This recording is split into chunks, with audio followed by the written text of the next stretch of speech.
आपको चाहिए था आप सलाम करो, जब भी डालो, कोई मसला नहीं था। उन्होंने किया, आप कर ले, कुछ भी नहीं होता। आप पहल कर लो, इससे हम लोग छोटे नहीं हो जाते।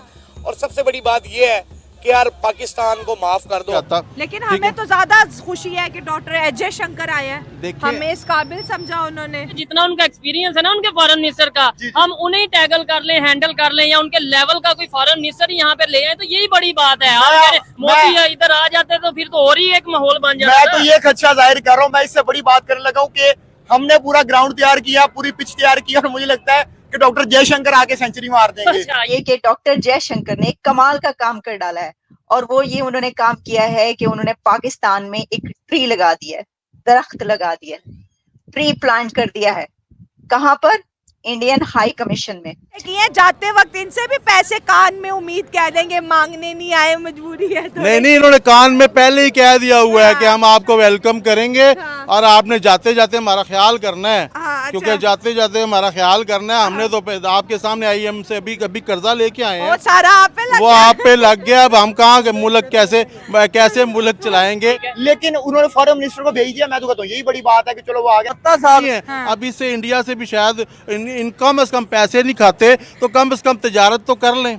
उनको खुश करते, फिर वो खुश होके आपसे तजारत करते। जय हिंद दोस्तों, डॉक्टर एस जयशंकर साहब के पाकिस्तान जाने से पाकिस्तान में खुशी की लहर छाई हुई है, और पाकिस्तानी नागरिकों का यहाँ पर कहना है कि डॉक्टर एस जयशंकर साहब हमें जाने से पहले कुछ ऐसा दे दें कि जिससे हमारा कल्याण हो सके। आया पाकिस्तान का विजिट किया, लेकिन थोड़ा सा ना मुझे दुख इस चीज का हुआ है कि जैसे एस जयशंकर आए हैं पाकिस्तान में, तो उनका वेलकम या तो PM को करना चाहिए था या फॉरेन मिनिस्टर को करना है, क्योंकि वो बहुत बड़ी हस्ती हैं। तो इन्होंने कमांडो भेज दिए, आम लोग भेज दिए, तो वो DG भेजा था और एक कमिश्नर तो वो उनके लेवल की नहीं है यार। वो इतनी बड़ी पर्सनालिटी है, अगर आप उनको अच्छा रिसीव करोगे तो शायद उनके दिल में जो नफरतें होंगी शायद वो आपके वेलकम से कहीं ना कहीं खत्म हो जाती, क्योंकि 9 साल बाद वो पाकिस्तान में आया। और एस जयशंकर की तो पूरी दुनिया में इतनी वाह वाह होती है, वो जिस कंट्री में चले जाते वो कंट्री हाईलाइट्स में हो जाती है। और मैं ये कहूंगी कि यहाँ पर डिस्कशन भी बहुत ज्यादा मैटर करेगी कि वो आपस में क्या डिस्कशन करते हैं, बात होती भी है कि नहीं होती है। बस SCO की मीटिंग तक की बात महदूद होती है, क्योंकि हमने जितने भी एस जयशंकर के इंटरव्यू सुने हैं वो यही कहते हैं कि पाकिस्तान जो है ना वो एक दहशत गर्दों को सपोर्ट करता है। ये जब तक इनको खत्म नहीं करेगा, हम पाकिस्तान से किसी भी तरह की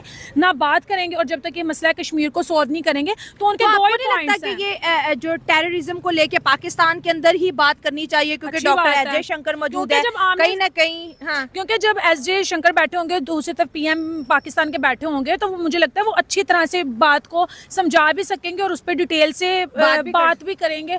और मैं कहूंगी कि जो दहशतगर्दियां वो किसी भी कंट्री के लिए फायदा मंद नहीं होती, ठीक है। वो अपनी कंट्री में भी लोगों को मारते हैं, दूसरे की कंट्री। अब दरअसल बीते कल जब से डॉक्टर एस जयशंकर साहब ने पाकिस्तान में अपना कदम रखा हुआ है, तो तभी से पाकिस्तान में एक से बढ़कर एक बातें हो रही हैं। आपको बता दें कि डॉक्टर एस जयशंकर साहब बस 2024 के SCO समिट को अटेंड करने के लिए पाकिस्तान गए हुए हैं, और वहां पर उनकी पाकिस्तानी प्रधानमंत्री शहबाज शरीफ से भी मुलाकात हो चुकी है। भारत का बिल्कुल क्लियर कहना है कि डॉक्टर एस जयशंकर साहब पाकिस्तान केवल और केवल SCO समिट को अटेंड करने के लिए आए हुए हैं, और भारत और पाकिस्तान के बीच में कोई भी द्विपक्षीय बैठक नहीं होगी। लेकिन इस सब के बावजूद भी जब से डॉक्टर एस जयशंकर साहब ने पाकिस्तान में कदम रखा है, तो तभी से पाकिस्तानी नागरिकों के मन में एक से बढ़कर एक बातें आ रही हैं। कुछ पाकिस्तानी नागरिकों का यहाँ पर कहना है कि बस अब से हमारे अच्छे दिन शुरू हो जाएंगे, तो कुछ पाकिस्तानियों का कहना है कि भारतीय विदेश मंत्री SCO समिट को अटेंड करने के बाद भारत वापस जाएं, इससे पहले पाकिस्तान को भारत के साथ अच्छे संबंधों की शुरुआत कर लेनी चाहिए। कुछ पाकिस्तानी तो ये तक कहते हैं कि अब हमें अपनी सारी अकड़ भूलकर भारत से माफी मांग लेनी चाहिए और भारत की शरण में आ जाना चाहिए। तो कुल मिलाकर डॉक्टर एस जयशंकर साहब को लेकर पाकिस्तान में अलग अलग बातें हो रही हैं, और ज्यादातर पाकिस्तानी यही चाहते हैं कि पाकिस्तान और भारत के बीच में एक द्विपक्षीय बैठक हो और अधिकांशतः विषयों पर वार्तालाप। वो ये उन्होंने काम किया है कि उन्होंने पाकिस्तान में एक ट्री लगा दिया है, दरख्त लगा दिया है, ट्री प्लांट कर दिया है। कहाँ पर? इंडियन हाई कमीशन में। मैं आपकी इसकी डिटेल बताऊंगी, सिर्फ अभी आपको फटाफट एक तस्वीर दिखा देती हूँ। ये देखिए जी, ये, लेकिन इस पर हम आते हैं बाद में। इसके अलावा वो मॉर्निंग वॉक पर भी निकले हैं, और उस पर भी हम आते हैं इसके बाद। पहले मैं आपके सामने पेश करूंगी कि डॉक्टर जयशंकर ने स्पीच में क्या बात की है। इसके लिए इन्होंने, डॉक्टर जयशंकर जो है, उन्होंने अपने ट्विटर पे बड़ी डिटेल में सारी जो उन्होंने बात की है वो डाली कि ये देखें, ये मैंने जो है ये बोला है, ये बात की है।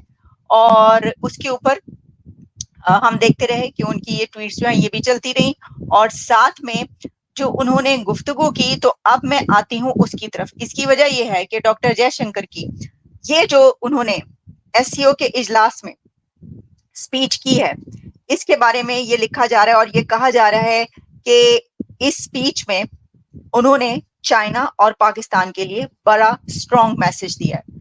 चाइना और पाकिस्तान पे बात की उन्होंने, देखें इनडायरेक्टली बात की है, यानी बात तो की है, लेकिन ऑब्वियसली अगर स्पीच में कोई ऐसी बात की जा रही है जिसका इशारा जो है उस तरफ है, तो पता तो सबको चलता है। अब इसमें ये भी मैं देख रही थी कि इंडियन मीडिया और इंटरनेशनल मीडिया पे जो इस वक्त पब्लिश हो रहा है उसमें कहा जा रहा है कि जो डॉक्टर जयशंकर है उन्होंने बड़ा एक स्ट्रॉन्ग मैसेज दिया है पाकिस्तान को अपनी स्पीच में, या डॉक्टर जयशंकर ने अटैक किया है अपनी स्पीच में पाकिस्तान के ऊपर। उन्होंने क्या बात की, मैं आपको कल से ये बता रही थी कि जब जयशंकर साहब अपनी तकरीर करेंगे उसमें वो दहशतगर्दी का मुद्दा उठाएंगे ही उठाएंगे, वैसा ही हुआ है।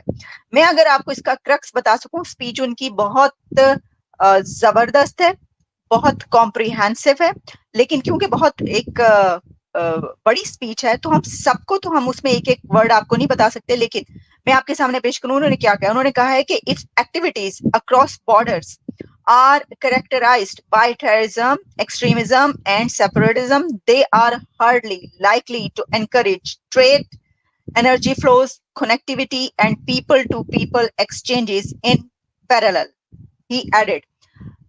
तो उनका कहना था कि अगर दहशतगर्दी अक्रॉस बॉर्डर होती रही, जो इस तरह की एक्सट्रीमिज्म होता रहा, शिद्दत पसंदी जारी रही, दहशतगर्दाना हमले जारी रहे, तो ये कंट्रीज के बीच, नेबर्स के बीच, बॉर्डर्स के बीच।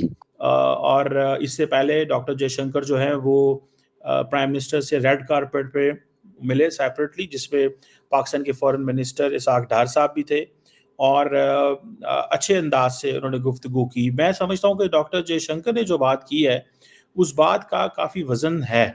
उसकी वजह यह है कि अगर मैं आपको वो बता सकूँ कि उन्होंने क्या बात की, उन्होंने दो बड़ी मोटी बातें की है जयशंकर साहब ने, बाकी भी मैं डिस्कस करता हूँ, सारी बात है इस हवाले से, लेकिन उन्होंने जो दो मोटी इंपॉर्टेंट बातें की हैं, उन्होंने सप्लाई चेन का जिक्र किया है, जो कि बहुत इंपॉर्टेंट चीज़ डॉक्टर जयशंकर ने बात की है, सप्लाई चेन। ये पाकिस्तान के वज़ीर-ए-आज़म की स्पीच में ये चीज़ मिसिंग है, और सप्लाई चेन जो है वो क्योंकि मैंने इसके ऊपर आपको पता है पहले बात की है कि इंडिया इज़ 1.4 बिलियन की मार्केट है, they have import and export के मसले हैं, they have to import so much for a sustainable development in India, and they have to export so much for a sustainable social security.